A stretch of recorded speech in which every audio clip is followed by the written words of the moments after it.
This is my new project. This is a 1972 Opel GT. I got this from a gentleman up in Kelowna, and he's had it for years. He doesn't like Opels, he likes Buick, so he just let this thing rot. He got this in a Buick deal with a gentleman, so it basically was just letting it sit there and rust out. There was a high amount of Bondo right here, all in this area on the nose, but under taking it all off, you'll see that there was a pile of rust and welding that he did, and then he didn't bother to sand it down. He just left it there and Bondoed over top of it. The metal wasn't even prepped correctly, so the Bondo just came off in huge chunks. So it's not in too bad a kind of shape. She does turn over, but it won't start, and that's because it's not getting any spark. So the engine, here's the engine. So you can see that this is the original color. It was a fire glow orange, and they painted over top of it several different times. So it's got new plugs and new wires, cleaned the distributor and all the points, but the coil, I believe, is toast.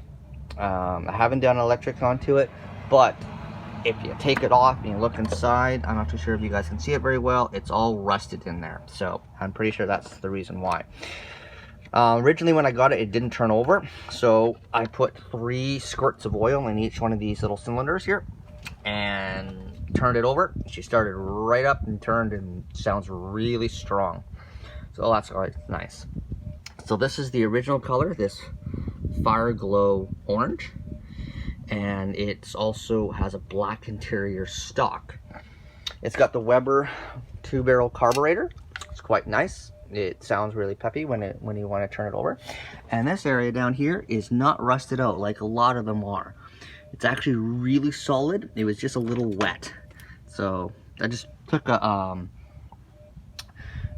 shop vac and cleaned it all. It actually was full of tumbleweeds, so that all got cleaned right out. And you can see here they painted all these different things over everything. So here looks like the engine title, not you know, all the information for the engine and stuff like that. They just painted over top. They just didn't care. The dash, unfortunately, is cracked.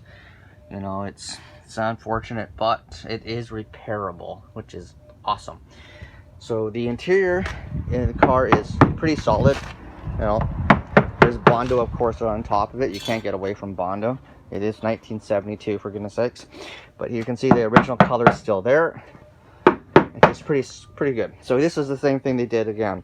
They put a pile of Bondo, thick Bondo over top of this, and they didn't even prep the metal. As you can see, it's all dirty, and the Bondo just started chipping right off. It was pretty grotesque, and it's a big piece too. So the other thing here, there's a better picture of it.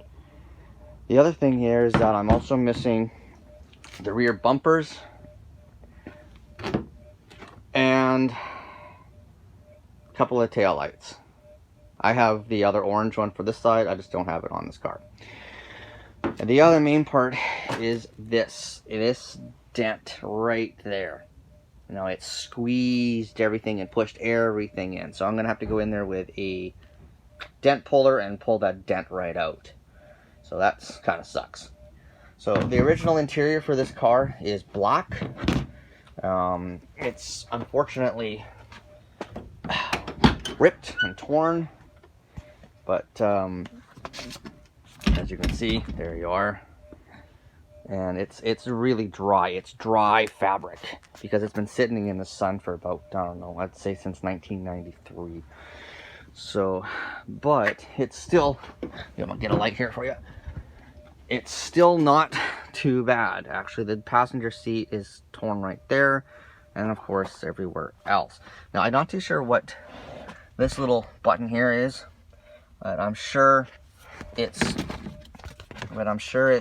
been added for something. It goes up, and I'm not too sure what it's for. The lever for the lights is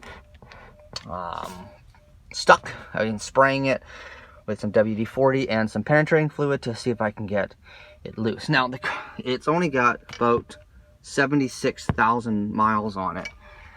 Sorry, 78,000 miles on it. So it's not too bad. No idea if it's been turned over or not, or if it's this original, but that's this thing. So, you know, it doesn't look too bad. The floors are absolutely solid on it. It does have, you know, it's still dirty, but it's still nice and good. And of course, he painted the door jambs a different color. So here's the back end of it. As you can see, there's the original color, nice and shiny. So I'll probably put it back to the original color. So this car will be probably given to my dad when I get it up and running. So he'll have a nice little sports car to drive. So the original information is on it right here. So there's the thing.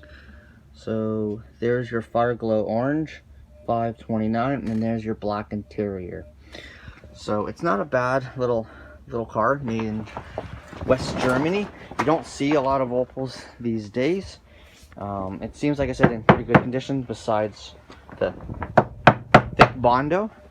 But, you know, other than that, you know, there's nothing really too bad about it. I'm sure I can get it up and running and then have some fun for the summertime. Even if it's not painted, I can still drive it like as it is, you know.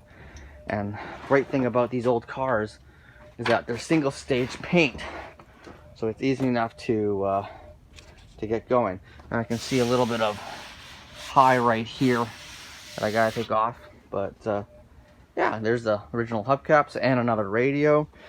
So hold on a second here, door's stuck. There you go.